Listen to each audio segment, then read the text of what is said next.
మద్యం విధానం money laundering కేసులో అరెస్టైన ఢిల్లీ సీఎం కేజ్రీవాల్కు సుప్రీంకోర్టులో భారీ రిలీఫ్ దక్కింది. ఢిల్లీ సీఎం కేజ్రీవాల్ బెయిల్పై ఇవాళ సర్వోన్నత న్యాయస్థానం కీలక తీర్పు ఇచ్చింది. మద్యం విధానానికి సంబంధించిన మనీ లాండరింగ్ కేసులో ఢిల్లీ ముఖ్యమంత్రి అరవింద్ కేజ్రీవాల్కు సుప్రీంకోర్టు మధ్యంతర బెయిల్ మంజూరు చేసింది. కేజ్రీవాల్ అరెస్టులో పలు అంశాలను, సెక్షన్లను పరిశీలించాల్సిన అవసరం ఉందని న్యాయస్థానం అభిప్రాయపడింది. తన అరెస్ట్ అక్రమం అంటూ కేజ్రీవాల్ దాఖలు చేసిన పిటిషన్ పైన విచారించిన సుప్రీంకోర్టు తన తీర్పులో అనేక అంశాలను ప్రస్తావించింది. తన అరెస్ట్ అక్రమం అంటూ కేజ్రీవాల్ దాఖలు చేసిన పిటిషన్ను విస్తృత ధర్మాసనంకు బదిలీ చేస్తూ కోర్టు కీలక నిర్ణయం తీసుకుంది. అయితే ఈడీ కేసులో మధ్యంతర బెయిల్ వచ్చినా సీబీఐ కేసులో కేజ్రీవాల్ తీహార్ జైల్లో ఉండనున్నారు. మద్యం విధానం కేసులో ఏప్రిల్ 9న ఢిల్లీ హైకోర్టు ఉత్తర్వులను కేజ్రీవాల్ సవాలు చేశారు.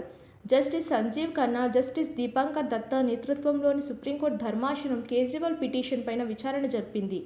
కేజ్రీవాల్ ఈడీ వాదనల అనంతరం మే 17న తీర్పును సుప్రీంకోర్టు రిజర్వ్ చేసింది. ఆ తర్వాత జూన్ 20న కేజ్రీవాల్కి రౌస్ అవెన్యూ కోర్టు సాధారణ బెయిల్ మంజూరు చేయగా మరుసటి రోజే ఢిల్లీ హైకోర్టు స్టే ఇచ్చింది. రౌస్ అవెన్యూ కోర్టు బెయిల్ ఆదేశాలపై గత నెల 25న స్టే ఉత్తర్వులను ఢిల్లీ హైకోర్టు ఇచ్చింది.